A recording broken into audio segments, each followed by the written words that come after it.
जय श्री राम। हम सुन रहे हैं रामायण की संपूर्ण कथा। आज हम सुनेंगे लंका कांड में युद्ध की तैयारियां और अंगद का लंका पहुंचना। तो चलिए कथा स्टार्ट करती हूँ। उससे पहले आप सभी से निवेदन है कि मेरे द्वारा बोली हुई कथा आप लोग को पसंद आती हो तो वीडियो को लाइक शेयर और चैनल को सब्सक्राइब जरूर कर लीजिएगा। तो चलिए कथा सुनते हैं। रावण ने जब यह सुना कि समुद्र पर पुल बन गया और राम की सेना पार कर लंका में पहुंच चुकी है तो उसको बड़ा विस्मय और भय हुआ। उसने कभी यह सोचा ही न था कि समुद्र पर भी पुल बन सकता है। अब उसने राम की सेना का बल जानना चाहा। शुक और सारस नाम के चतुर मंत्रियों को बुलाकर उसने कहा, राम की सेना में जाकर गुप्त रूप से बातरों के बल का पता लगाओ। शुक और सारण बड़ी माया जानते थे। बंदर बनकर वे राम की सेना में घुस गए और सावधानी से सब जगह देखने लगे, हर बात का पता लगाने लगे। उन्होंने देखा कि राम की सेना ने सारा सुबेल पर्वत ढक लिया। उसके अलावा सेना से चली ही आ रही थी। शुक सारण आंख बचाकर देख रहे थे जिससे उन्हें कोई पहचान न पाए, पर विभीषण को वे धोखा न दे सके। विभीषण ने ताड़ लिया कि वे कौन हैं। उन्हें पकड़वाकर वे राम के पास गए। पूछने पर उन्होंने राम को बता दिया कि हम रावण के गुप्तचर हैं। शुक्र और सारण हमारा नाम है। हम वानर सेना का भेद लेने आए हैं। राम मुस्कुराकर बोले, भेद ले चुके या अभी और कुछ लेना है? कुछ पूछना चाहो तो पूछ भी लो और कुछ देखना चाहो तो विभीषण तुम्हें दिखा भी देंगे।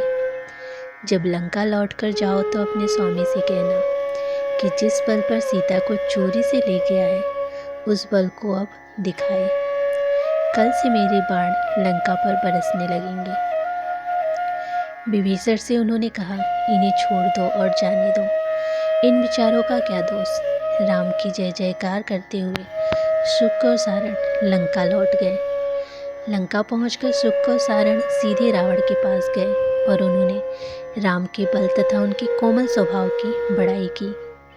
उनकी बात सुनकर अनसुनी करके रावण उन्हें सबसे ऊंची अटारी पर ले गया और बोला, राम की सेना के प्रमुख वीर मुझे दिखाओ। सारण ने कहा कि देखिए, जो इस ओर मुंह किए बार बार गरज रहा है और जिसकी गरज से लंका कांप रही है वह सुग्रीव का सेनापति नील, और जो तिरछी आंखें किए बार बार जम्हाई ले रहा है वह पहाड़ जैसे शरीर वाला बलि का पुत्र अंगद है। लग रहा है मानो वह युद्ध के लिए ललकार रहा है। अंगद के पीछे नल जिसने समुद्र पर पुल बना दिया है वह देखिए, रिच्छों पर झुंड करके आगे बूढ़े जमावत खड़े हैं। और उस बंदर को आप पहचानते ही होंगे जो मस्त हाथी को चाल से चल रहा है, लंका जलाने वाला वह केसरी पुत्र हनुमान। उसके समीप ही महाधनुधर राम है जिनकी पत्नी को आप ले आए हैं। उनकी बाईं ओर मंत्रियों सहित विभीषण बैठे हैं। राम ने उनको लंका का राजा बना दिया है। राम और विभीषण के बीच में वानर राज सुग्रीव बैठे हैं। सेना के वानरों की गिनती नहीं की जा सकती। इस सेना को जीतना बड़ा कठिन है। वो अकेले राम की लंका के लिए काफ़ी है। मेरी राय यह है कि सीता को लौटाकर राम से मित्रता कर ले। शुक्र ने भी ऐसी बातें कही। यह सुनते ही रावण लाल लाल आंखें करके बोला, दुष्टों, तुम्हें इतना भी नहीं मालूम कि अपने राजा के सामने शत्रु की बड़ाई नहीं करनी चाहिए। मेरे सामने से हट जाओ। इतना कहकर रावण अंतपुर में चला गया। वहाँ भी उनको यही राय मिली कि राम से सुलह कर लेनी चाहिए, परंतु रावण ने जो मन में ठान लिया था उसे डिगा नहीं। उसने सेना को तैयार होने के लिए आदेश दिया। इधर राम ने भी अपनी सेना को 4 भागों में बांट दिया और यह बता दिया कि कौन सा दल लंका के किस द्वार पर आक्रमण करेगा। उन्होंने यह भी कहा कि लक्ष्मण में तथा विभीषण उनके मंत्री मानव रूप में रहेंगे। शेष सब वानर के बाने में ही युद्ध करेंगे। सुबेल पर्वत पर चढ़कर राम उस रात लंका का निरीक्षण करते रहे।